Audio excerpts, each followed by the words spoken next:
खुदा के चुने हुए खादिम लोग भी वो शांति को प्राप्त करते हैं उसी में आकर, लेकिन एक समय आता है कि अपनी शांति को खो देते हैं, उनके अंदर बेचैनी आ जाती है, डर भय उनको घेर लेते हैं। तो सबसे पहली बात है कि जिनके पास अभी सच्ची शांति नहीं है, सच्ची आनंद नहीं है, वो खुदा की शांति को ही अपने जीवन में लेना चाहिए।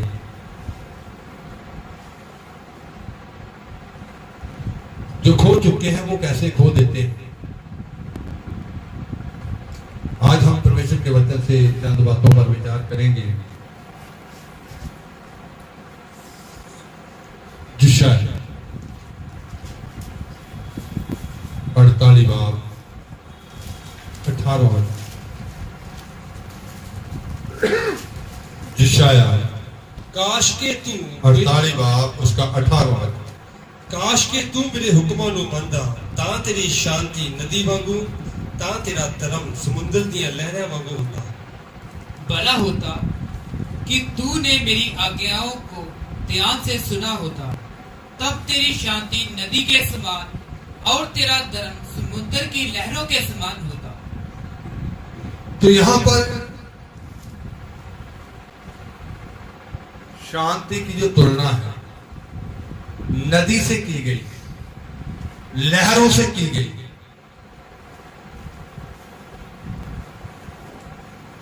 ध्यान से आपने इसको वचन को आज सीखना है। उर्दू में कैसे लिखा है?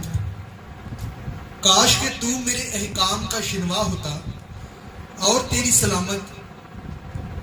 सलामती नहर की मानंद और तेरी सदाकत समुंदर की मौजों की मानंद होती। तो शांति की तुलना नदी से की गई है, उसकी लहरों से की गई है।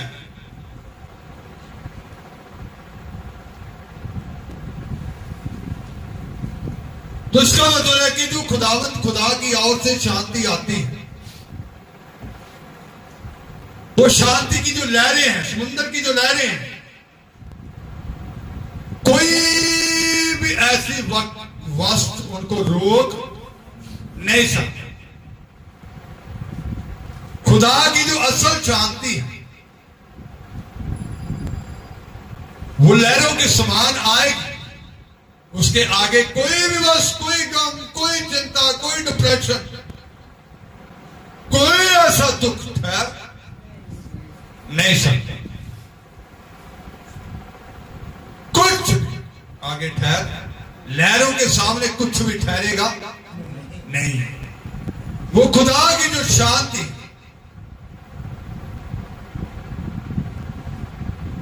वो आपके अंदर ऐसे समा जाएगी।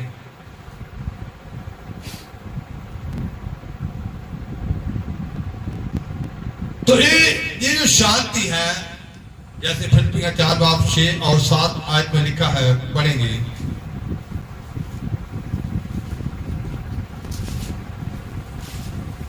ਕਿਸੇ ਗੱਲ ਦੀ ਚਿੰਤਾ ਨਾ ਕਰੋ, ਸਗੋਂ ਹਰ ਗੱਲ ਵਿੱਚ ਤੁਹਾਡੀਆਂ ਅਰਦਾਸਾਂ, ਪ੍ਰਾਰਥਨਾ ਅਤੇ ਬੇਨਤੀ ਨਾਲ ਧੰਨਵਾਦ ਸਣੇ ਪਰਮੇਸ਼ਵਰ ਦੇ ਅੱਗੇ ਕੀਤੀਆਂ ਜਾਣ, ਅਤੇ ਪਰਮੇਸ਼ਵਰ ਦੀ ਸ਼ਾਂਤੀ ਜੋ ਸਾਰੀ ਸਮਝ ਤੋਂ ਪਰੇ ਹੈ, ਮਸੀਹ ਯਿਸੂ ਵਿੱਚ ਤੁਹਾਡੀਆਂ ਮਨਾਂ ਅਤੇ ਸੋਚਾਂ ਦੀ ਰਾਖੀ ਕਰੇਗੀ।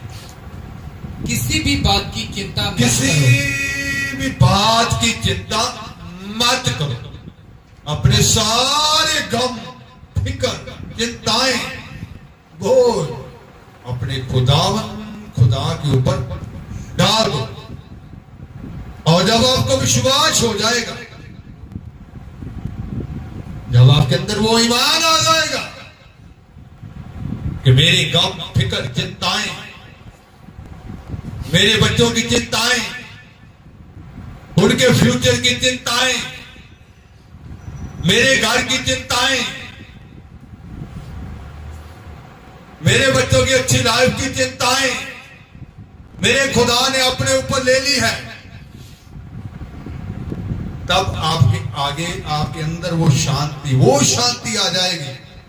पढ़ेंगे पूरा करें। किसी भी बात की चिंता मत करो, परंतु हर एक बात में तुम्हारे निवेदन, प्रार्थना और विनती के द्वारा, हर एक बात में तुम्हारा निवेदन, विनती और प्रार्थना धन्यवाद के साथ हो, परमेश्वर के सम्मुख उपस्थित किए जाएं। परमेश्वर के सन्मुख उपस्थित किए जाएं। तो निवेदन, विनती, धन्यवाद के साथ हर एक बात में धन्यवाद। बहुत सारे लोग थोड़ी सी मुश्किल परेशानी सामने आती है तो चिंतित हो जाते हैं। चिंतित ना होना, तू दुआ करना, वादों को याद करो। चिंतित ना होना, तू दुआ करना, वादों को याद करो। वादों को याद करो, वादों को याद करो। कभी भी चिंता नहीं करनी, हर एक बात में धन्यवाद करना। सब कुछ आपकी भलाई के लिए है, आपकी उन्नति के लिए है। अपने सारे गम, फिक्र, चिंताएं अपने खुदा के ऊपर छोड़कर उसके ऊपर विश्वास करना है कि मेरे खुदा ने मेरे गम को उठा लिया है। मेरी पत्नी के गम को, मेरे पति के गम को, मेरे बच्चों के गम को, मेरे बच्चों के फ्यूचर को, मेरे आने वाले समय को, मेरे घर के बारे में, वो सब कुछ खुदा को फिक्र है। वो वक्त से पहले सब कुछ मुहैया करेगा, वो सब कुछ करेगा। मेरा खुदा जीवित खुदा है,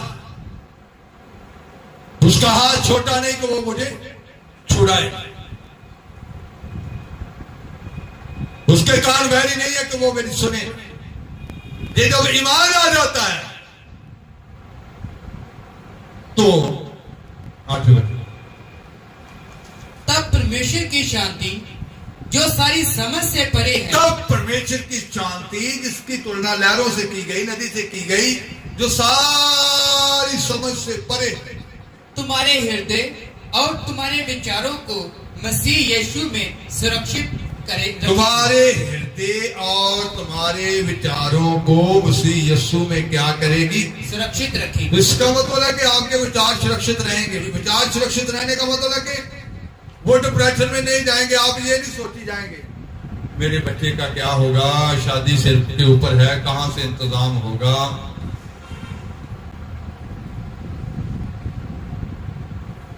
लॉकडाउन हो चुका है, कहां से इंतजाम होगा।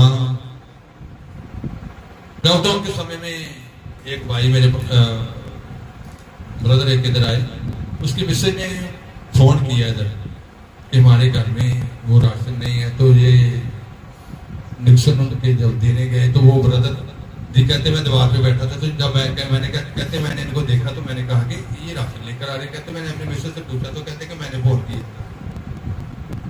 तो कहते हैं कि मैं उनको कहा कि आपने वहां क्यों फोन किया, हमारा फर्ज है खुदा। कहते उस वक्त मेरी जेब में 200 रुपए थे। कहता हमारा फर्ज है वहां देने का।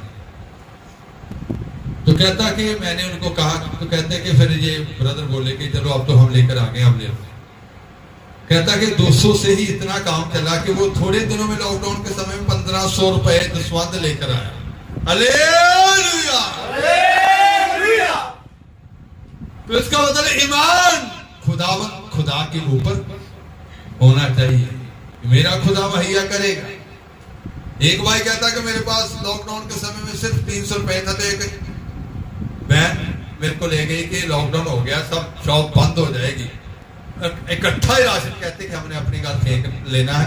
तो कहता कि मैं सोचूं मेरे जेब में तो 300 रुपए है, तो ये बहन तो अपने घर के लिए इतना राशन इकट्ठा कर रही है, तो मैं क्या करूंगा। 300 रुपए से कहता कि मैंने बाजार से सब्जी ली, कि मेरा बिजनेस तो कहते ठप हो गया, मैंने सब्जी घर में रख दी। कि वो 300 से सब्जी का काम ऐसे चला कि वो खुद खुदा के घर में देने वाला बन गया। Hallelujah, hallelujah.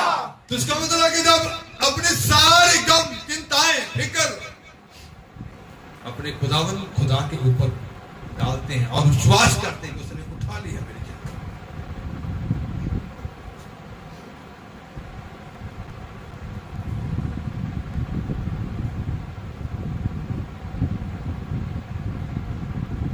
उठा ली है मेरी चिंता, तो शांति अंदर बढ़ जाएगी। फिर सोचों में वो बेचैनी नहीं आएगी, वो सोचों की राखी करेगी। खुदावंद खुदा की जो शांति है वो आपके ख्यालों की राखी करेगी, रक्षा करेगी। आपके ख्यालों को भटकने नहीं देगी कि क्या होगा, क्या खाएंगे, क्या पहनेंगे, कहां से आएगा। इसमें लिखा है कि आकाश के पक्षियों की तरफ देखो, तुम्हारा स्वर्गीय पिता भी उनकी प्रतिपाल। इसमें लिखा गया है कि जंगल में रहने वाला शेर भी खुदा से ही मांगता, अपना रोज का आहार खुदा से मांगता है।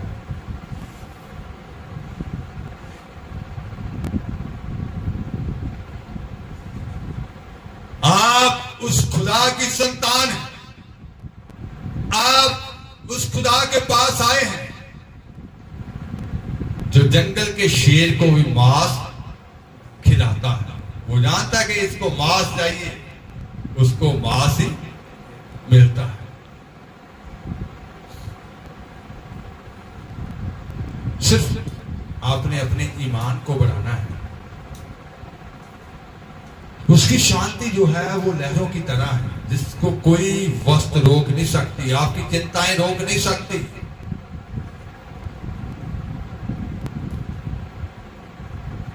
उन बातों को अपने ऊपर हैवी ना होने दें, उन बातों की ओर ध्यान ना लगाएं, अपने खुदावंद खुदा की ओर ध्यान लगाएं। उसकी शांति आपकी सोचों की, आपके ख्यालों की क्या करेगी, रक्षा करेगी। इससे भी बढ़कर अपनी शांति को बनाए रखने के लिए, अपनी शांति में बढ़ने के लिए, जैसे बत्ती का अंजील 5 बाब की 23 और 24 आयत में लिखा गया है,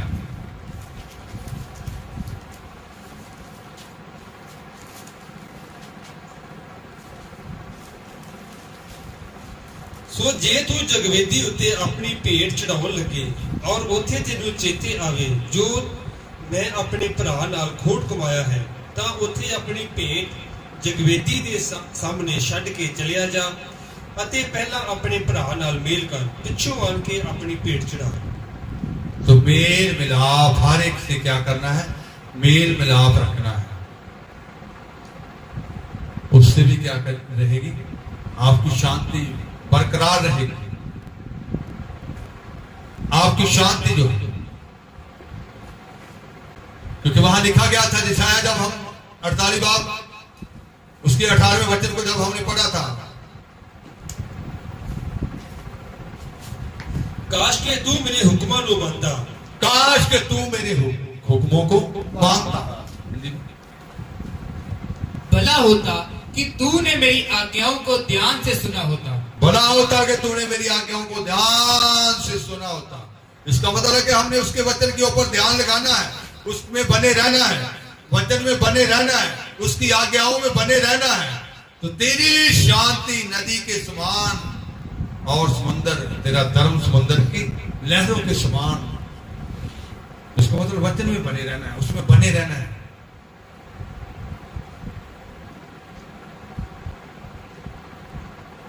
बने रहना उसमें, बने रहो बरगजीदो, बने रहो बरगजीदो, यीशु के प्यार में, कामिल ईमान में, यीशु के प्यार में, कामिल ईमान में, धन्यवाद यीशु को दो, धन्यवाद यीशु को दो, बने रहो बरगजीदो। शांति का दाता मेरी है आशा, तारीफ दिल से करो। शांति का दाता मेरी है आशा, तारीफ दिल से करो। तारीफ दिल से करनी चाहिए, उसमें बने रहना है, उसके वचन में बने रहना है, तब तुम्हारी शांति। यशायाह 26:3 में भी लिखा है, जब यशायाह 26 बाब उसके 3 में 30वें वचन को पढ़ते हैं, ਜਿਹੜਾ ਤੇਰੇ ਵਿੱਚ ਲਵਲੀਨ ਹੈ ਤੂੰ ਉਹਦੀ ਪੂਰੀ ਸ਼ਾਂਤੀ ਨਾਲ ਰਾਖੀ ਕਰਦਾ ਹੈ, ਇਸ ਲਈ ਭਾਈ ਉਹਦਾ ਭਰੋਸਾ ਤੇਰੇ ਉੱਤੇ ਹੈ। जिसका मन तुझ में धीरज धरे हुए है, जिसका मन तुझ में धीरे से धरे हुए है, जो पूरी तरह से तुझ में लवलीन है, उसकी तू पूर्ण शांति के साथ उसकी तो पूर्ण शांति के साथ रक्षा करता है, अधूरी शांति के साथ नहीं, क्योंकि वह तुझ पर भरोसा रखता है। क्योंकि वह तुझ पर क्या रखता है? भरोसा। हर बात में उस पर क्या रखना चाहिए? भरोसा। बच्चों के फ्यूचर में भी उसके ऊपर ही क्या रखना है? घर बनाना है, उसके ऊपर भरोसा। शादी ब्याह करना है, उसके ऊपर भरोसा। बच्चा अच्छा पढ़ नहीं रहे, चिंता करते हैं कि बच्चे का मैथ वीक है, इंग्लिश वीक है, आप चिंता कर रहे हैं। आप भरोसा रखें कि ये मैथ में भी उत्तम होगा, इंग्लिश में भी उत्तम होगा, तो वो उत्तम ही। बच्चों को डांटने की बजाय उसके लिए क्या करें? प्रार्थना करें। कुछ माँ बाप होते हैं वो खिजा खिजाई से ये पढ़ता नहीं है, ये पढ़ता नहीं है, बार बार उसको डांटेंगे। वो बच्चा वो चिंता में जो कुछ उसको आता है वो भी बोल।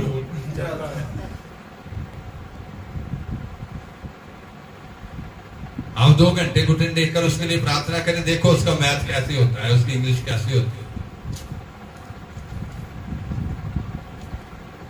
उसके ऊपर भरोसा। लेकिन आप कहते हैं कि आप स्कूल ऑनलाइन हो चुके हैं जी, टाइम नहीं मिलता प्रार्थना करने के लिए। वो बच्चों को खुद पढ़ाना पड़ता है। बच्चे को पढ़ाने के लिए टाइम मिल जाता है तो प्रार्थना करने के लिए क्यों नहीं मिलता?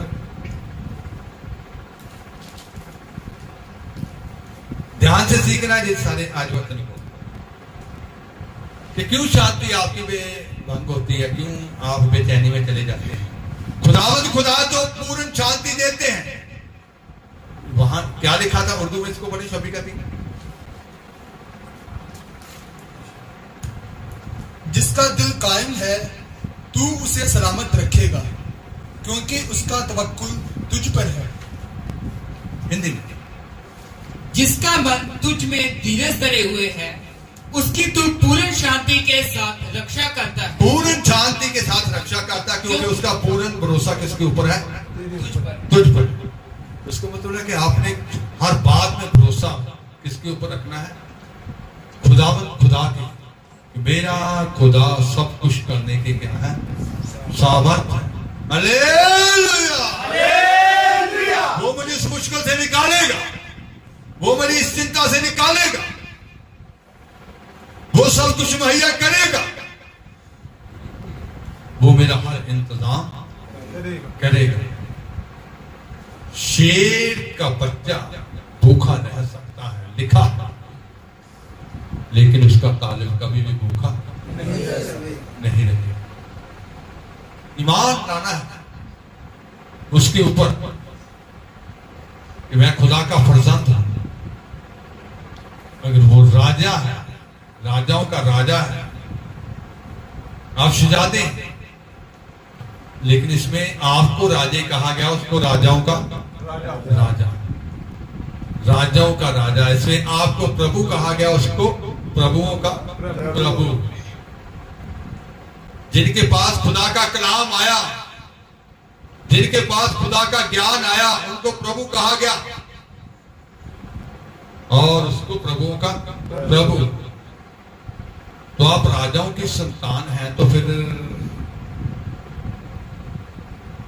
ऐसे करने वाले आपको बनाना चाहता है। वो ईमान की कमजोरी है कि आप दें, ऐसे करने वाले नहीं, क्योंकि इसमें वायदा किया गया है कि आप देने वाले होंगे, देने वाले होंगे, बांटने वाले होंगे। तो पूरी शांति को अपने जीवन में लेना है। तुम्हारे के साथ मेल मिलाप रखना है, जिससे शांति बनी रहती है। तो जैसे मत्ती में लिखा कि अगर तेरे को याद आए कि तूने अपने भाई के साथ खोट कमाया, तो पहले जाकर उसके साथ क्या कर? मेल कर। मेल मिलाप जब हम बनाकर रखते हैं, अपने आप को दीन करते हैं, तो शांति हमेशा आपके हृदय में बनी रहेगी। 2 Corinthians 13 का 11वें वचन में लिखा है,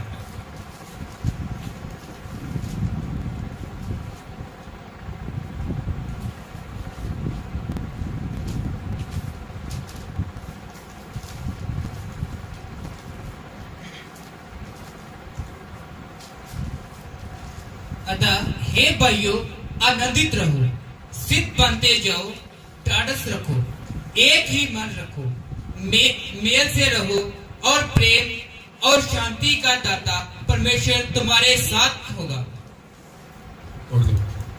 गस ए भाइयों, खुश रहो, कामिल बनो, खुश रहो, कामिल बनो, खातिर जमा रखो, यकदिल रहो, मेल मिलाप रखो, मेल मिलाप रखो, तो खुदा मोहब्बत और मेल मिलाप का चश्मा तुम्हारे साथ होगा।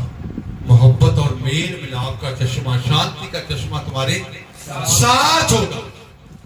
उसकी शांति आपके साथ होगी। तो खुदावंद खुदा की जो शांति है वो लहरों के समान है, जिसको कोई वस्त आपकी चिंताएं में उसको रोक नहीं सकते। उस शांति को लेना है, वो लहरों के समान है। कोई दुनिया में ऐसी वस्तु है नहीं कि उस शांति की लहरों के आगे टिक सके। आपको क्रोध आया है तो आप तुरंत प्रार्थना में बैठ गए या तारीफ करना शुरू कर दिया, तो उसकी शांति तुरंत 2 मिनट में ही आपके अंदर आ जाएगी। आपका क्रोध क्या हो जाएगा? शांत हो जाएगा। आपको बेचैनी परेशानी है, आप प्रार्थना में बैठ जाएंगे, तारीफ करना शुरू कर देंगे, बेचैनी परेशानी भाग जाएगी, तुरंत उसकी शांति आपके हृदय में होगी। आपको कोई डिप्रेशन, चिंता है किसी बात को लेकर, प्रार्थना में बैठ जाएंगे, वो तुरंत आपके जीवन से क्या हो जाएगी? गायब हो जाएगी। उसकी शांति आपकी सोचों ख्यालों की क्या करेगी? रक्षा करेगी। तो आज हम देखते हैं कि बहुत सारे मसीह लोग, बहुत सारे खादिम लोग अपनी शांति को खो बैठते हैं। एक ऐसे जन के बारे में देखेंगे कि उसने अपनी शांति को गवा लिया।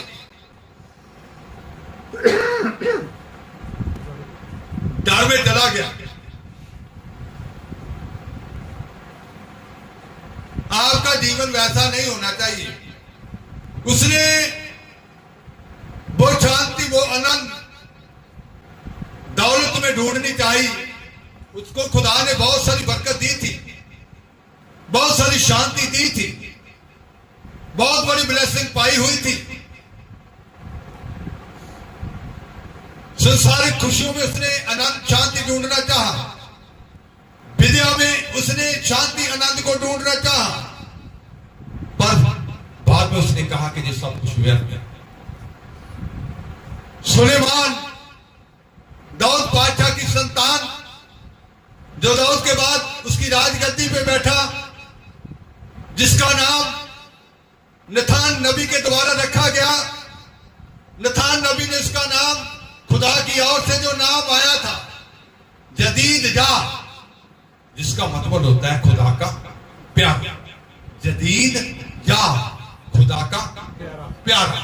तो खुदा उसको बहुत प्यार करते थे, बहुत मोहब्बत करते थे। चारों तरफ से उसको शांति दी थी, 4 चफेरे से उसको शांति, किसी वस्तु की कोई कमी नहीं थी। खुदा ने उससे अपने जलाली भवन को बनवाया। खुदा ने सुलेमान से अपने जलाली भवन को बनवाया। जिस दिन उसने भवन की चट की, तो खुदा का जलाल, खुदा की हजूरी वहां उतर आई।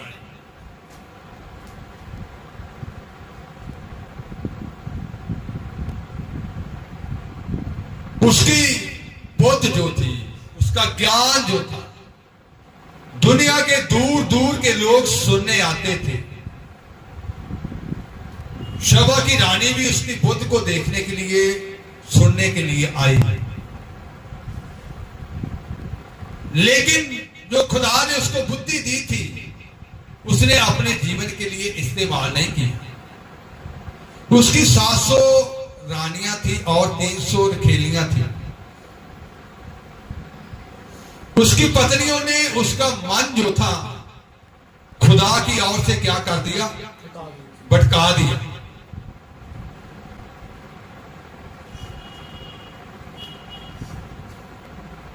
उसने खुदा से बहुत बरकत पाई थी। चांदी का उसके सामने कोई मूल्य नहीं था, कीमत ही नहीं थी।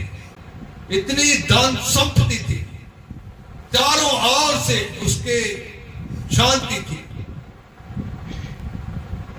लेकिन उसने उस बुद्धि को जो खुदा ने उसको दी हुई थी अपने जीवन के लिए इस्तेमाल नहीं की।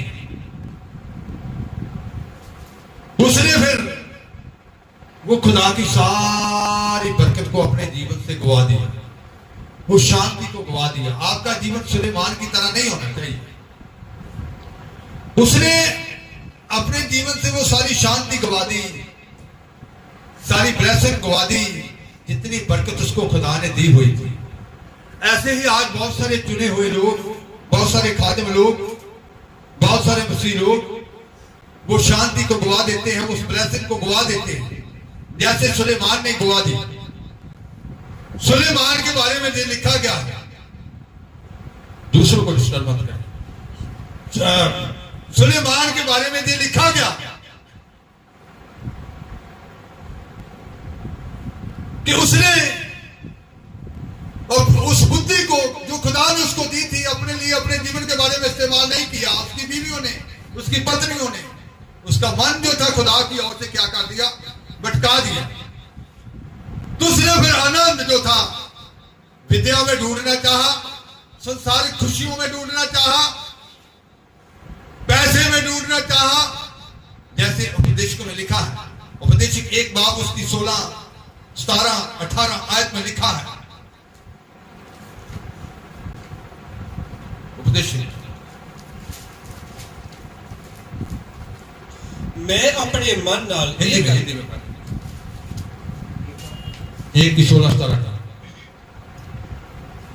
मैंने मन में कहा, देख जितने यरूशलेम में मुझसे पहले थे उन सबों से मैंने बहुत अधिक बुद्धि प्राप्त की है और मुझको बहुत बुद्धि और ज्ञान मिल गया है।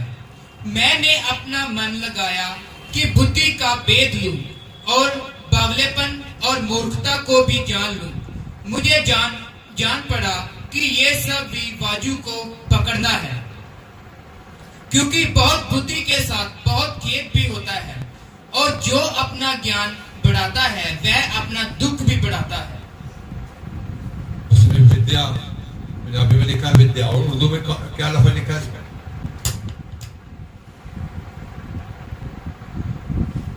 मैंने ये बात अपने दिल में कही, देख मैंने बड़ी तरक्की की, बल्कि उन सबों से जो मुझसे पहले यरूशलेम में थे, ज्यादा हिकमत हासिल की। ज्यादा हिकमत, ज्ञान, पंजाबी में लिखा है विद्या। मैं अपने मन नाल ये गल कीती, भाई ਵੇਖ ਮੈਂ ਵੱਡਾ ਵਾਅਦਾ ਕੀਤਾ, ਸਗੋਂ ਉਹਨਾਂ ਸਭਨਾਂ ਨਾਲੋਂ ਜੋ ਮੈਥੋਂ ਪਹਿਲਾਂ ਯਰੂਸ਼ਲਮ ਵਿੱਚ ਸਨ ਵਧੇਕ ਬੁੱਧ ਪਾਈ। ਹਾਂ ਮੇਰੇ ਮਨ ਨੇ ਬੁੱਧ ਅਤੇ ਵਿਦਿਆ ਬਹੁਤ ਵੇਖੀ। विद्या बहुत देखी। पर चीन में क्या कहता है कि ये सब कुछ क्या है, हवा का फकना और वायु को पकड़ना है और व्यर्थ है। और 2 का 1 से 11 तक जब हम पढ़ते हैं, सारे खुशियों में उसने आनंद ढूंढना चाहा। पढ़ेंगे, कोई पढ़ लेगा, पंजाबी पढ़ लेगा। 2 बाब 1 से 11। मैं अपने मन विच आखिया, भाई हाँ मैं आनंद नाल तेरा परतावा लवांगा। सो सुख भोग अते वेखो ये भी व्यर्थ सी। मैं हासी नूं आखिया, तू कमली है ਅਤੇ ਆਨੰਦ ਨੂੰ ਇਹ ਕੀ ਕਰਦਾ ਹੈ। ਮੈਂ ਆਪਣੇ ਮਨ ਵਿੱਚ ਜੁਗਤ ਵਿਚਾਰੀ, ਭਾਈ ਮੈਂ ਆਪਣੇ ਸਰੀਰ ਨੂੰ ਮੈਂ ਵੀ ਕੇ ਖੁਸ਼ ਕਰਾਂ, ਪਰ ਇਉਂ ਜੋ ਮੇਰਾ ਮਨ ਬੁੱਧ ਵੱਲ ਲੱਗਾ ਰਹੇ ਅਤੇ ਮੂਰਖਤਾਈ ਨੂੰ ਫੜ ਕੇ ਰੱਖਾਂ। ਜਦ ਤੋੜੀ ਨਾ ਵੇਖਾਂ ਜੂ ਕਿਹੜਾ ਕੰਮ ਚੰਗਾ ਹੈ ਜੋ ਆਦਮਵੰਸ਼ੀ ਆਕਾਸ਼ ਦੇ ਹੇਠਾਂ ਆਪਣੇ ਜੀਵਨ ਦੇ ਥੋੜੇ ਜਿਹੇ ਦਿਨਾਂ ਵਿੱਚ ਕਰਨ। ਮੈਂ ਵੱਡੇ ਵੱਡੇ ਕੰਮ ਕੀਤੇ, ਮੈਂ ਆਪਣੇ ਲਈ ਘਰ ਉਸਾਰੇ ਅਤੇ ਮੈਂ ਆਪਣੇ ਲਈ दाखा। तो क्या कहता है कि मैंने मैं पीकर भी, क्योंकि संसारिक खुशियों में से आनंद ढूंढ रहा है, मैं पीकर बड़े बड़े घर बनाए, बड़े बड़े दाग की वारियां लगाई, और फिर से इसको मैं अपने लिए दाखा दियां वाड़ियां लाइयां, मैं अपने लिए बगीचे अते बाग बनाए अते उन्हां विच भांत दे फलां वाले वृक्ष लाए। बगीचे, बाग और तरह तरह की, हिंदी में पढ़ो इससे आगे क्या?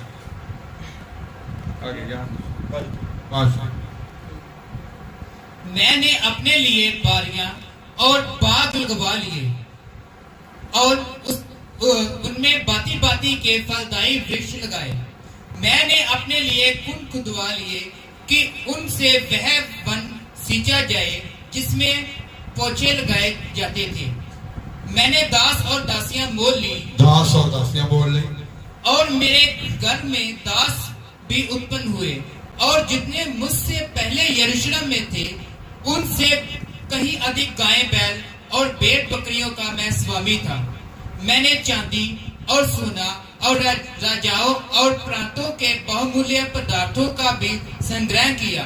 मैंने अपने लिए गायकों और गायिकाओं को रखा और बहुत सी कामनियां भी जिनसे मनुष्य सुख पाते हैं अपनी कर ली। इस प्रकार मैं अपने से पहले के सब यरूशलेम वासियों से अधिक महान और धनय हो गया, तो भी मेरी बुद्धि ठिकाने रही, और जितनी वस्तुओं को देखने की मैंने लालसा की उन सबों को देखने से मैं ना रुका। मैंने अपना मन किसी प्रकार का आनंद भोगने से ना रोका। मैंने अपना मन किसी प्रकार के आनंद भोगने से ना रोका। गायक गायिकाएं, हर तरह का बाग बगीचे लगाए, बीच में से वो क्या कहते हैं कुंड निकाले, और पानी के लिए तालाब बनाए।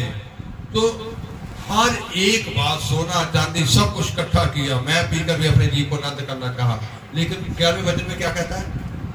तब मैंने फिर से अपने हाथों के सब कामों को और अपने सब परिश्रम को देखा, तो क्या देखा कि सब कुछ व्यर्थ और वाजू को पकड़ना है। सब कुछ व्यर्थ और वाजू को पकड़ना है, और संसार में कोई लाभ नहीं। संसार में इसका कोई भी लाभ, क्योंकि उसने हर एक संसारिक खुशी अपने लिए इकट्ठी की। नौकर नौकरानियां और गायक गायिकाएं और सब कुछ मुहैया किया अपने लिए। जो कुछ भी उसकी आंखों को अच्छा लगता था, इसमें लिखा है, उसको उसने हासिल किया। जो कुछ भी आंखें उसको चाहती थी उसने वही ले लिया। लेकिन वो क्या कहता है कि ये सब क्या है? व्यर्थ है। 5 का जब हम 10 से 16 तक पढ़ते हैं तो वहां लिखा गया पैसे के बारे में। जो रुपए से प्रीति रखता है वह रुपए से तृप्त ना होगा, और ना जो बहुत धन से प्रीति रखता है लाभ से, यह भी व्यर्थ है। जब संपत्ति बढ़ती है तो उसके खाने वाले भी बढ़ते हैं, तब उसके स्वामी को इसे छोड़ और क्या लाभ होता है कि उस संपत्ति को अपनी आंखों से देखे। परिश्रम करने वाला चाहे थोड़ा खाए या बहुत, तो भी उसकी नींद सुखदायक होती है, परंतु धनी का धन बढ़ने के कारण उसको नींद नहीं आती। मैंने धरती पर एक बड़ी बुरी बला देखी है, अर्थात वह धन जिसे उसके मालिक ने अपनी ही हानि के लिए रखा हुआ, और वह किसी बुरे काम में उड़ जाता है, और उसके घर में बेटा उत्पन्न होता है, परंतु उसके हाथ में कुछ नहीं रहता। जैसा वह माँ के पेट से निकला वैसा ही लौट जाएगा, नंगा ही जैसा आया था, और अपने परिश्रम के बदले कुछ भी ना पाएगा जिसे वह अपने हाथ में ले जा सके। यह भी एक बड़ी बला है कि जैसा वह आया ठीक वैसा ही वह जाएगा। उसे उस व्यर्थ परिश्रम से और क्या लाभ है? तो इसका एक बार उसकी 2 कर दो।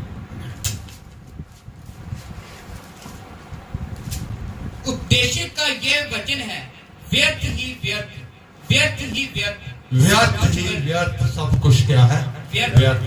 तो उसने पैसे के बारे में क्या लिखा कि वो भी क्या है, व्यर्थ। वो नंगा आया है और नंगा ही क्या हो जाएगा। जैसे ये बादशाह सिकंदर जो था दुनिया को फतेह करने के लिए निकला था, तो जब उसकी मृत्यु हुई तो उसने कहा कि मेरे हाथ दोनों कब्र से क्या रखे जाए, बाहर रखे जाए, ताकि दुनिया देख ले कि जो सिकंदर दुनिया को फतह करने के लिए निकला था वो खाली हाथ आया और खाली हाथ ही क्या हो गया, चला गया खाली हाथ। ना कुछ लाए इस दुनिया में, ना कुछ लाए इस दुनिया में, ना कुछ ले जा सकते हैं, ना कुछ ले जा सकते हैं। यीशु है दुनिया का नूर, यीशु है दुनिया का नूर, यीशु है दुनिया का नूर, यीशु है दुनिया का नूर, नूर यीशु पास। तो इसका मतलब है कि यीशु ही दुनिया का नूर है। उसको पहनकर, उस नूर को पाकर, पहनकर हम, वो नूर हमारे साथ क्या हो जाएगा, वो नूरी वस्त्र, जलाली वस्त्र हमारे साथ जा सकते हैं। तो जैसे ये सुलेमान के बारे में आपने देखा कि खुदा का प्यारा था, खुदा उससे बहुत प्यार करते थे, अपने जलाली भवन को बनवाया और इतनी बुद्ध थी कि दुनिया के दूसरे हिस्सों से लोग उसकी बुद्ध को देखने आते थे, लेकिन उसने उस बुद्धि को अपने जीवन के लिए इस्तेमाल नहीं किया। उसकी पत्नियों ने उसका मन जो था उसके खुदा की ओर से भटका दिया और उसने विद्या से, संसारिक खुशियों से, पैसे से वो आनंद ढूंढना चाहा, पर लिखा व्यर्थों का व्यर्थ। लेकिन इसका अंत क्या हुआ, सुलेमान का अंत क्या हुआ। श्रेष्ठ गीत 3 बाब उसका 7 और 8वां वर्तमान।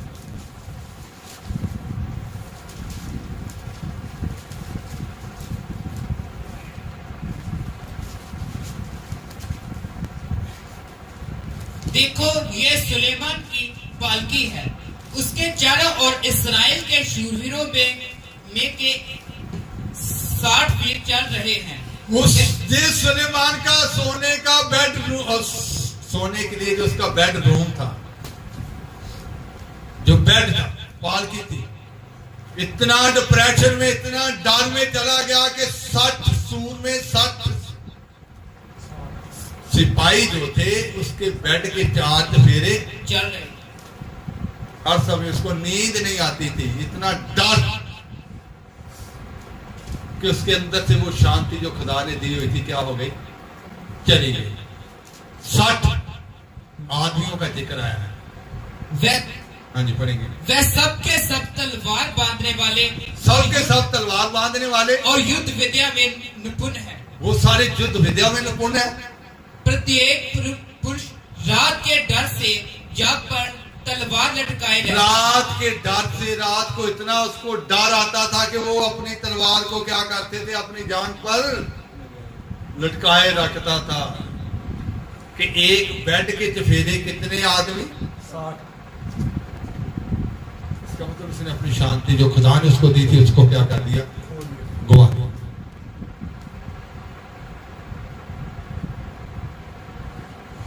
उर्दू में इसको कैसे लिखा, 7-8। देखो ये सुलेमान की पालकी है, जिसके साथ इस्राएली बहादुरों में से 60 पहलवान हैं। वो सब के सब शमशीर जंग और जंग में माहिर हैं। रात के खतरे के सबब से, रात के खतरे के सबब से खुदा ने उसको चारों तरफ से शांति दी हुई थी। लेकिन यहाँ क्या लिखा गया है, ये वक्त कैसा आ गया कि रात के खतरे के सबब से। हाँ जी, हर एक की तलवार उसकी रान पर लटक रही है। हर एक की तलवार उसकी रान पर, इसका मतलब 60 सूरवीर योद्धा उसको क्या, इतना डर उसके अंदर कि वो असल शांति जो खुदा की शांति थी, एक खुदा का प्यारा होते हुए भी क्या होगी उसके अंदर से चली गई।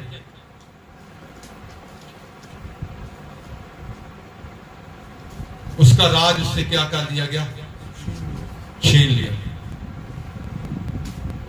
दाऊद के कारण उसके बेटे को 2 गोत्र दिए गए। तो उसका मतलब उसने जो खुदा ने बुद्धि दी हुई थी उसका अपने जीवन के लिए इस्तेमाल नहीं किया। तो हमें जैसे लिखा गया है यशायाह में 48 बाब में, जैसे हमने पढ़ा था 26 बाब में, जैसे हमने पढ़ा था कि जो तुझ में लवलीन है, जिनका भरोसा तेरे ऊपर है, पूर्ण भरोसा। और जैसे 48 में लिखा था पहली लाइन में, फिर से इसको पढ़ेंगे 18 की पहली लाइन। भला होता कि तूने मेरी आज्ञाओं को ध्यान से सुना होता। भला होता कि तूने मेरी आज्ञाओं को ध्यान से सुना होता, सुना होता। जिसके सुनने वाले कान हो वो सुने। यीशु मसीह ने ये बात क्यों कही थी, जिसके सुनने वाले कान हो वो सुने। इसका मतलब है कि सबके सुनने वाले कान नहीं होते।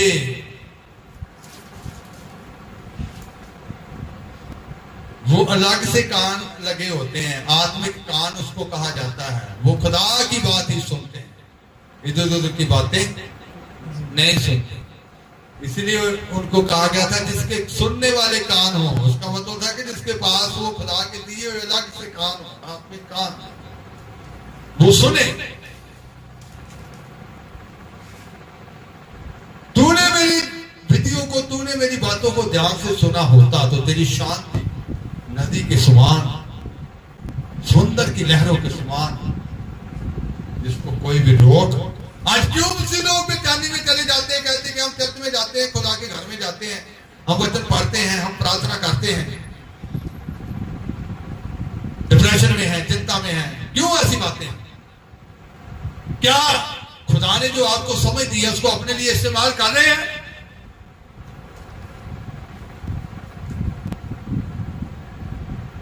सुलेमान की बीवियों ने जैसे उसका मन उसके खुदा की ओर से भटका दिया था, आपका मन किसी ने आपके खुदा की ओर से भटका तो नहीं दिया? खुदा के वचन से भटका तो नहीं दिया? खुदा की बातों से भटका तो नहीं दिया? क्या है, आप खुदा की बातों को तुच्छ तो नहीं जानते? उसके वचन को तुच्छ तो नहीं जानते? विश्वस्तों को तुच्छ तो नहीं जानते? भटक चुके हैं तो लाओ,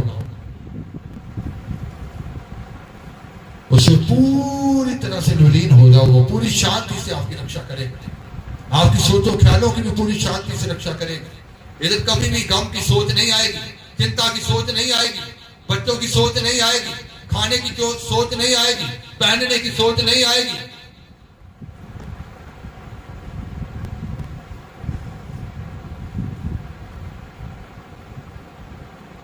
बिजनेस की सोच नहीं आएगी। पूरा ईमान होगा मेरे साथ चलने वाला खुदावंद खुदा है, वो खुदा है जो कहता है तो हो जाता है। तो आज उसकी पूर्ण शांति को लेना है, उसमें बने रहना है, उसकी शांति की रक्षा करनी है। सुलेमान ने उसकी रक्षा नहीं की तो डर में चला गया, रात का खतरा उसको महसूस होने लगा। आपको खुदा ने शांति दी है तो रक्षा करें, उसके वचन में बने रहें, उससे पूरी तरह लवलीन रहें, उसकी विधियों पर ध्यान दें, तो शांति हमेशा आपके जीवन में बनी रहेगी और आप शांति में चलेंगे। आपको कभी भी किसी किस्म की चिंता नहीं होगी। अपनी चिंताओं को उसके ऊपर क्या कर दो, डाल दो। कि आज के बाद मैंने अपने बच्चों की स्टडी की चिंता भी तुझ पर डाल दी, आज के बाद इनके फ्यूचर की चिंता भी मैंने आप पर डाल दी है, क्योंकि इसमें लिखा गया है खुदावन खुदा घर नहीं बनाएगा तो घर बनाने वाले की मेहनत क्या है। ये हवा आपका खुदा शहर की राखी नहीं करेगा तो राखी का जागना भी क्या है। तो ईमान लाए, वचन को अपने जीवन में पूरा करें, आपका खुदा आपको पूर्ण शांति में रखे, उसकी शांति हमेशा आपके जीवन में रहे। आंखें बंद करेंगे,